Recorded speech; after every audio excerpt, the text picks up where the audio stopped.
اگلا سوال ہے جی کہ ڈاکٹر ذاکر نائک کی آپ بہت تعریف کرتے ہیں، حالانکہ انہوں نے بھی امام ابن تیمیہ کی تقلید میں جنتی لشکر والی بشارت یزید ابن معاویہ فاسق و فاجر کے اوپر فٹ کی ہے۔ اچھا، بات یہ کہ ڈاکٹر ذاکر نائک کی میں نے تعریف جن باتوں میں کی ہے ان میں تو میں کروں گا نا، ہم تو مسلم مزاج ہیں، کمپیریٹیو اسٹڈی میں انہوں نے بہت بڑی ایفرٹ کی ہے۔ باقی جہاں پہ ود ان ریلیجن ان سے غلطی ہوئی ہے تو میرے علاوہ تو میرے خیال کسی کا کلپ اس طرح ریکارڈڈ نہیں ہے بائی نیم مینشن کر کے۔ آپ یوٹیوب پہ لکھیں جنتی لشکر والی بشارت، 5 لاکھ سے زیادہ لوگ وہ کلپ دیکھ چکے ہیں۔ ایک طرف ڈاکٹر ذاکر نائک کی تصویر ہے، ایک طرف میری ہے، تو میں نے اس میں بتایا کہ ان کو غلطی لگی ہے، اور ظاہر ابن تیمیہ کیسے لگی ہے، کانسٹنٹائن والی جو بشارت فٹ کر دی تھی، تو میں نے اس میں بتایا کہ یار وہ صحیح بخاری میں حدیث ہے، میری امت کا پہلا گروہ جو کیسر روم کے شہر پہ حملہ کرے گا۔ قسطنطنیہ تو اس میں موجود ہی نہیں، اور کیسر روم کا شہر تو حمص تھا شام میں، وہاں پہ حملہ جو کیا تھا وہ تو ابو عبیدہ بن جراح نے کیا تھا حضرت عمر کے دور میں۔ لیکن یہ کہتے ہیں کہ جی وہ حمص والا اس لیے نہیں ہے کہ حمص پہ حملہ کرنے سے پہلے ہی کیسر روم نے حمص چھوڑ کے قسطنطنیہ شفٹ ہو گیا تھا، چلیں ہم بھی قسطنطنیہ شفٹ ہو جاتے ہیں آپ کے پیچھے۔ تو قسطنطنیہ پہ جو پہلا حملہ ہوا ہے اب وہ یزید ابن معاویہ نے نہیں کیا، وہ تو حضرت عثمان غنی رضی اللہ عنہ کے دور میں ہو گیا تھا، اس وقت یزید کی عمر 6 سال تھی، وہ تو شامل ہی نہیں تھا اس کے اندر۔ صحیح بخاری سے ابو ایوب انصاری والی حدیث لے کے آتے ہیں کہ ابو ایوب انصاری فوت ہو گئے، اس لشکر کا امیر یزید ابن معاویہ تھا، تو حضرت ابو ایوب انصاری قسطنطنیہ کے کئی حملوں میں شریک تھے، وہ کوئی ایک حملہ تو نہیں ہوا تھا۔ قسطنطنیہ تو پھر فتح بھی ان لوگوں سے نہیں ہوا، وہ تو جا کے 9ویں صدی ہجری میں جا کے فتح ہوا ہے سلطان محمد فاتح کے ہاتھوں، جس پہ ترکی والوں نے پوری 3 گھنٹے کی فلم بنائی ہوئی ہے۔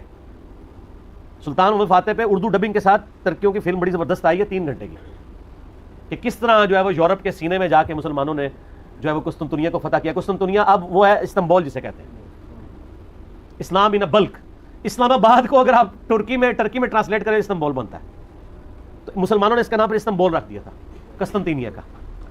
تو قسطنطنیہ پہ حملہ پہلا جو ہے وہ حضرت جو تھے نا عبداللہ ابن زبیر کے چھوٹے بھائی منذر، انہوں نے کیا تھا۔ علادہ سے اس پہ ریسرچ پیپر بھی ابو عبداللہ جابر دامانوی صاحب کا آیا ہوا ہے، تو یزید تو اس میں ہے ہی نہیں تھا، کیونکہ ابو داؤد میں حدیث ہے کہ ہمارے لشکر کے امیر عبد الرحمن بن خالد ابن ولید تھے جب ہم نے قسطنطنیہ پہ حملہ کیا، اور اس حملے میں حضرت ابو ایوب انصاری ہمارے ساتھ موجود تھے، وہ ہمیں حدیثیں سناتے تھے بس۔ اور دوسرے والے حملے میں ہے کہ ابو ایوب انصاری موجود تھے اور وہ فوت ہوئے، تو جس حملے میں وہ زندہ تھے وہ پہلے والا حملہ ہوگا، جس میں فوت ہوئے وہ دوسرے والا، اگر 2 بھی لشکر گئے ہوں۔ اس پہ تو زبیلی جی صاحب نے پورا مضمون لکھا تھا، تو یہ خام خواہ وہ اگر انہوں نے کر دیا تو اس کی وجہ سے ڈاکٹر ذاکر نائک کی پوری زندگی 0 سے ملٹیپلائی نہیں ہوگی۔ ڈاکٹر ذاکر نائک کے تو وہ علمی لیول ہی نہیں ہے، امام نے تیمیہ تو بہت بڑی پرسنالٹی ہے، اگر ان کو غلطی لگ سکتی ہے تو ڈاکٹر ذاکر نائک کو بھی لگ سکتی ہے۔ ہم نے تو ان کے بیٹے کے ہاتھ میں یہ پمفلٹ بھجوائے تھے، ان کے گھر تک یہ پمفلٹ پہنچے، تو باقی دیکھ لیں ان کے اس عمل کا نقصان ہی ہوا ہے نا، ایک غلط چیز پہ انہوں نے سانس لیا، پھر جب ان سے دلیل مانگی تو ویسے وہ کہتے ہیں قرآن اور صحیح حدیث، جب دلیل مانگی تو کہتے ہیں امام غزالی نے فرمایا، تو امام غزالی تو وہ کچھ فرما کے گئے ہوئے ہیں جو آپ کے نزدیک شرک ہے۔ اور دوسری طرف بریلوی ہیں، وہ کہتے ہیں ڈاکٹر ذاکر نالائق، تو وہ پنڈی کے مفتی صاحب کو میں نے کہا تھا کہ اگر ڈاکٹر ذاکر نالائق ہے تو غزالی نالائق کیوں نہیں ہے، جس نے احیاء العلوم میں لکھا ہے کہ قتل حسین کو یزید کی طرف نہیں منسوب کرنا چاہیے، تو ایک مسلمان کے اوپر جھوٹی تہمت لگانا ہے، اور جو ایسی تہمت لگا رہا ہے وہ اس کی طرف خود لعنت پلٹ آئے گی۔ تو میں نے کہا تھا کہ جو لوگ اس وقت ڈاکٹر ذاکر کو نالائق کہہ رہے ہیں، وہ جب یزید کے خلاف بولتے ہیں تو امام غزالی کی نظر میں وہ خود لعنتی ہیں، تو جرت کریں، یہ تو جرت کرنی چاہیے نا ان کو، جو بندہ ان پہ لعنت بھیج رہا ہے وہ کہہ رہے تو ہی لعنتی ہے، تو ایک ٹکٹ میں 2 مزے تو نہیں ہوتے۔ ہم امام غزالی کو بھی غلط سمجھتے ہیں اس مسئلے میں، اور ڈاکٹر ذاکر نائک کو بھی غلط سمجھتے ہیں، اور بریلویوں کو بھی غلط سمجھتے ہیں۔ صحیح کس کو سمجھتے ہیں؟ اچھا، یہ اگلے دن ایک بندے نے نا کہا کہ جی آپ ساروں کی غلط کہتے ہیں تو آپ ہی ٹھیک ہے۔ میں نے تو کبھی نہیں کہا میں ٹھیک ہوں، میں تو ہمیشہ کہتا ہوں نہ میں وابی نہ میں بابی، میں ہوں مسلم علمی کتابی، آپ کتابوں کو فالو کریں۔ یہ سارے غلط ہے جی، سارے ہی غلط ہیں کسی نہ کسی معاملے میں۔ آئے کوئی مسلمان کی دعویٰ کرے کہ فلاں مسلمان انکلوڈنگ میرے بارے میں کہ وہ 100% ٹھیک ہے، یہ کون دعویٰ کر سکتا ہے؟ آپ یہ دیکھا جائے کریں کہ جو غلطی ہائی لائٹ ہو رہی ہے وہ غلطی ہے کہ نہیں، تو یہ کہتے ہیں غلطی ہائی لائٹ نہ کریں، اچھائیاں بیان کریں۔ ان کو کہ اچھائیاں اگر بیان کریں تو یہ کام آپ خود کیوں نہیں کرتے؟ آپ اپنے بزرگوں کی تو اچھائیاں بیان کرتے ہیں، دوسروں کی تو غلطیاں بیان کرتے ہیں۔ تو سب 99 قتل تو آپ نے بھی کیے ہوئے ہیں، کیا دیوبندی اپنے علاوہ سارے فرقوں کو غلط نہیں کہتے؟ بالکل کہتے ہیں، کہتے ہیں۔ تو 99 قتل تو انہوں نے بھی کیا، ہم نے ساتھ کہہ دیا کہ دیوبندی بھی غلط ہے، تو ایک ہی زیادہ کر کے سینچری پوری کی ہے نا، مدعا سارا ہمارے اوپر پڑ کے، ہم تو پھر بھی اولو العلم قائما بالقسط ہے، انصاف پہ قائم ہے کہ نہیں دیوبندی بھی اس معاملے میں غلط ہے۔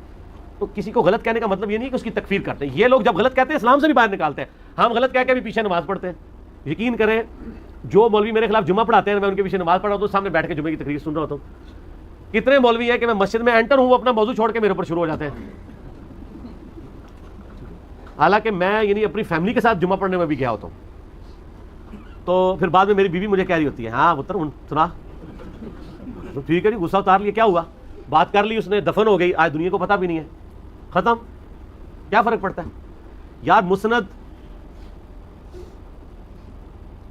ابھی یالہ میں موجود ہے کہ مروان بن حکم ممبر پہ مولا علی پہ لعنت کر رہا ہوتا تھا اور حسن حسین نیچے بیٹھ کے خطبہ سنتے تھے. اللہ اکبر اللہ.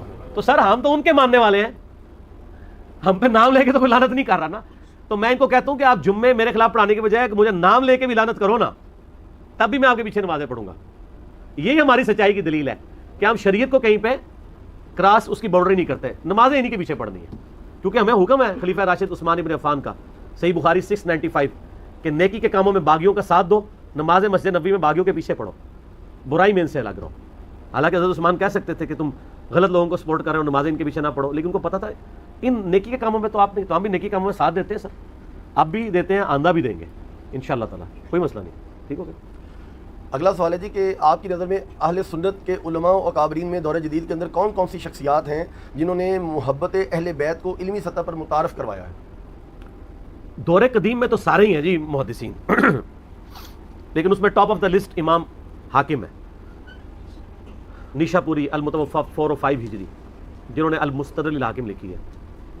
امام نسائی ہے المتوفا 303 ہجری. دور جدید کے اندر اہل بیت کی جو محبت کے امام ہیں نا جی, عرب کے اندر شیخ ناصر الدین البانی ہے. سلسلہ احادیث صحیحہ میں انہوں نے اہل بیت کے فضائل میں وہ ساری حدیثیں جمع کی ہیں جس سے ناسبیوں کے پیٹ میں مروڑ اٹھتا ہے. اور یہاں پہ عجم میں شیخ زبیر علی ہیں رحمہ اللہ تعالی, مولانا مودودی ہیں رحمہ اللہ تعالی, خلافت و ملوکیت لکھی انہوں نے. لیکن ان سب سے اوپر اگر کوئی بندہ ہے نا تو مولانا اسحاق صاحب ہے رحمہ اللہ. مولانا اسحاق صاحب جو ہے نا جی دلیر آدمی تھے, ون مین آرمی تھے, اس میں کوئی شک نہیں ہے. انہوں نے سچائی بیان کرنے کا حق ادا کیا. آپ دیکھ لیں کوئی فرقہ ان کے پیچھے نہیں تھا, سارے مخالف تھے. اپنے فرقے کے 40 علماء نے ان کو اپنے فرقے سے بھی نکال دیا, لیکن ان 40 مولویوں کی وہ اوقات بھی نہیں ہے جو سورۃ الاعراف کی آیت نمبر 175 میں علماء سوء کے لیے لفظ استعمال کیا گیا ہے, انورٹڈ کاموں میں. لیکن مولانا اسحاق صاحب کو پوری دنیا جانتی ہے.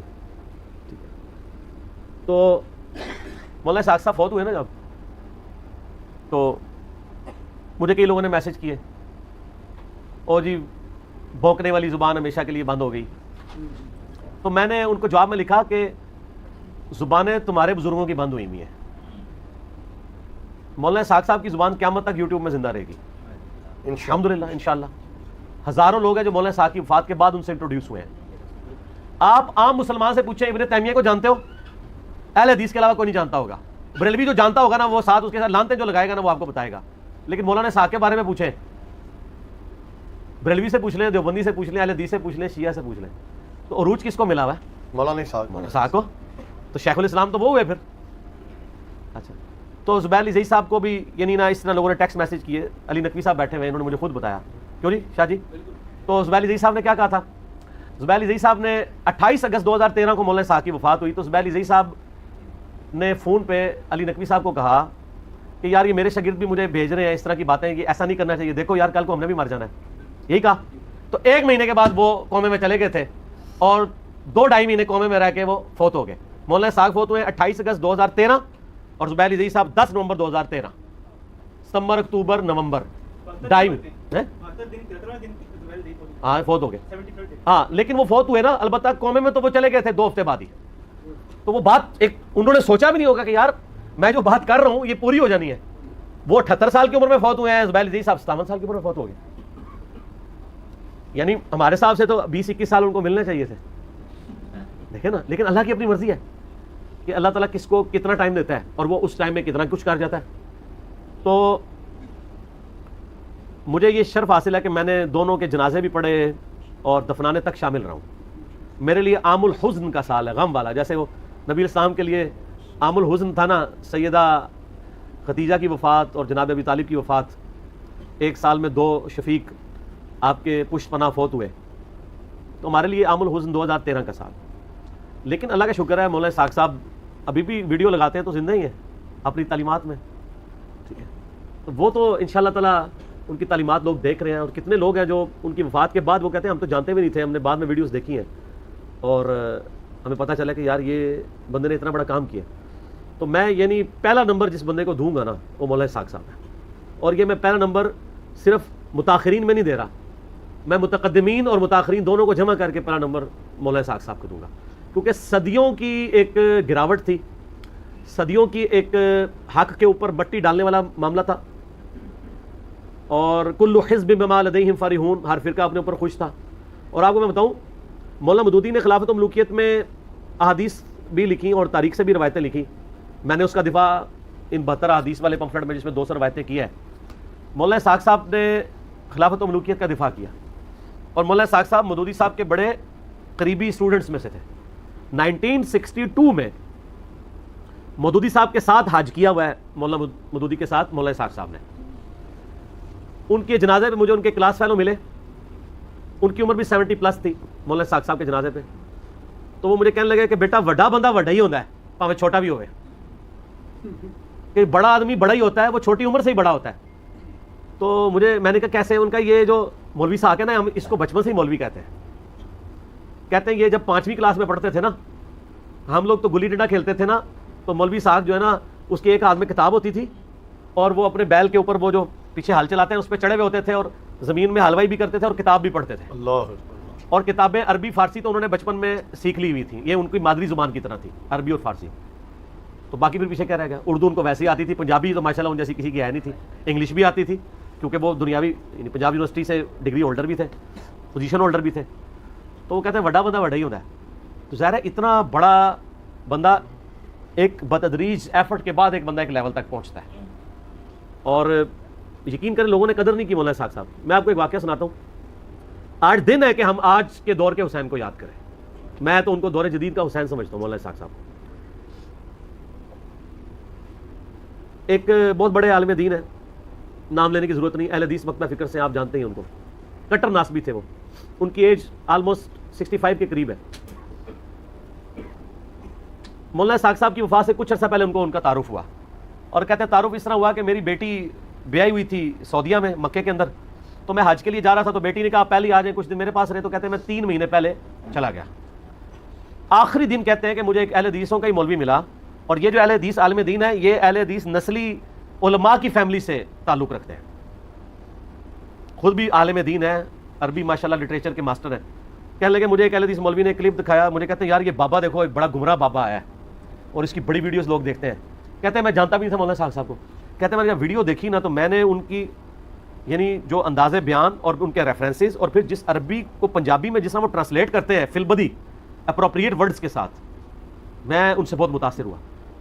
کہتے ہیں میں اگلے دن میری فلائٹ تھی, میں سعودیہ چلا گیا, 3 مہینے تک فارغ بیٹھا تھا, وہاں نیٹ تھا, تو میں یوٹیوب پہ مولانا اسحاق لکھا, تو ان کی ویڈیوز کو نہیں. کہتے ہیں میں نے 3 مہینے میں 100 سے زیادہ ان کے لیکچرز دیکھ لیے. ٹھیک ہے, تو کہنے لگے کہ میں تو خود ناسبی تھا, مجھے پتہ ہی نہیں تھا. اکثر ناسبیوں کو نہیں پتا ہوتا کہ وہ ناسبی ہیں. چیک کرنے کا طریقہ ان کو حدیث بھیج دیں, علی سے محبت نہیں رکھے گا مگر مومن, علی سے بغض نہیں رکھے گا مگر منافق, صحیح مسلم 240, تو وہ پتہ چل جائے گا, ان کو پتہ چل جائے گا وہ ناسبی ہیں. ناسبی باہر آ جائے گی. ناسبی چیک کرنے کا مدنی فارمولہ. اچھا یہ فارمولہ ہے, انہوں نے مجھے بتایا. کہتے ہیں میں نے یہ محرم کے جمعے میں یہ حدیث بیان کر دی, تو میرا ماما بہت بڑا حدیث عالم مجھے کہتا ہے حدیث کتنے لکھی ہے. میں کہا جی مسلم شریف وچ. وہ کہنا چل لکھی سی تو بیان کرنا کوئی ضروری سی. ٹھیک ہے, تو وہ بات یہ کہ وہی میں کہتا ہوں نا کہ مسئلہ یہ نہیں کہ آپ انکاری ہیں, مسئلہ یہ آپ اقراری نہیں ہیں. اقراری ہو جائے مسئلہ ختم ہو جائے, لیکن پھر روٹی بھی ختم ہو جائے. وہ 2 جو علیحدہ سے پلیٹ فارم ہے وہ ختم ہو جائیں گے. وہ کہتا نہیں, میں نے جب سنا لیکچرز تو میں اتنا امپریس ہوا, میں نے وہیں سے فون کیا مولانا اسحاق صاحب سے, فون پہ بات کی, لیکن میری ملاقات نہیں ہو سکی, وہ فوت ہو گئے. اس کے بعد میں ویڈیوز دیکھنی شروع کی, کہیں سے میرا نمبر لیا, مجھ سے کہتے ہیں میں نے ملنا ہے. تو پھر وہ اسلام آباد آئے, ان دنوں میں اسلام آباد بھی ایک جگہ درس دیتا تھا, وہاں ملاقات کی. تو مجھے کہنے لگے میری خواہش ہے کہ میں مولانا اسحاق صاحب کے مرنے کے بعد کوئی ایسا کام کروں کہ ان کی روح خوش ہو جائے. تو کوئی کبھی آپ کو زندگی میں میری ضرورت پڑی تو میرے ذمہ آپ نے کام لگانا ہے. یہ بات آئی گئی ہوگی, کئی سال گزرے, تو میں نے یہ 200 حدیثیں کربلا والی جب جمع کی نا, تو میں نے اس کو عربی میں مکتبۃ الشاملہ سے پہلے عربی میں جمع کیا. تو میں نے ان کو فون کر کے کہا کہ جی آپ کے لیے کام آ گیا ہے, اس کو آپ نے ٹرانسلیٹ کرنا ہے, جو کہ آپ عربی جانتے ہیں اچھے, اگرچہ میں بھی کر سکتا تھا کیونکہ آلموسٹ ساری کتابوں کے اردو ترجمے بھی ہوئے ہیں بڑے بڑے علماء کے. خیر انہوں نے بڑی محنت سے, بڑی خوبصورتی سے, کئی ہفتے لگا کے وہ تھوڑا تھوڑا کر کے ڈاک میں مجھے بھیجتے تھے, ہم ساتھ پرنٹ کمپوز کراتے تھے, کرتے کرتے خیر میں نے اس کو پھر سیدھا بھی کیا, ذرا بریکٹس لگا کے ذرا آسان فہم بنایا. یہ صدقہ جاریہ بھی ان کے کھاتے میں ہے, اور الٹیمیٹلی مولانا اسحاق صاحب کے کھاتے میں ہے. بے شک. مولانا اسحاق صاحب کے آپ سینکڑوں لیکچرز محبت اہل بیت پہ سن لیں اور یہ ایک پمفلٹ پڑھ لیں تو کافی ہے. باقی ان کے جو 11 خلافت پہ پنجابی میں لیکچر تھے وہ اردو میں بھی ٹرانسلیٹ ہو گئے ہیں. مقصد حسین کے نام کی بک ہے. میری شہزاد بھائی سے بات ہوئی تھی, ایک تسی شہزاد بھائی نے تواڈے نال دے ایک گل گل تے ناراض ہو جانے والے جذباتی, وہ ایک فیصلہ آباد شہزاد بھائی نے, وہ مولانا اسحاق صاحب دے سمجھ لو اس ٹائم خلیفہ خاص نے, ان کا وہ پیجز بھی چلا رہے ہیں, یوٹیوب بھی, فیس بک بھی, تو فکر اسحاق, تو وہ انہوں نے اب وہ کہہ رہے ہیں اگلا ورژن اس کا 1100 پیجز پہ آ رہا ہے. تو یہ ان کی کتاب ہے, اردو میں آپ کو ریٹن فارم میں مل جائے گی. ٹھیک ہوگا جی.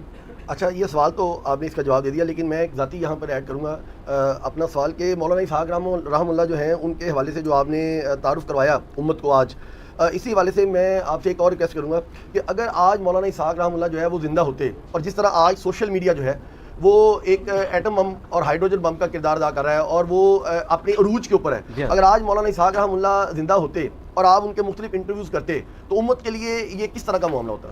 بہت فائدہ ہوتا, لیکن میں نے اللہ کا شکر ہے جو 1 گھنٹہ 35 منٹ کا آلموسٹ انٹرویو ان کا 40 questions with Maulana Ishaq record کروا دیا. اس میں آلموسٹ وہ تمام کریٹیکل ٹاپکس میں نے ڈسکس کر لیے ہیں جو سنی شیعہ کنفلکٹ سے ریلیٹڈ تھے.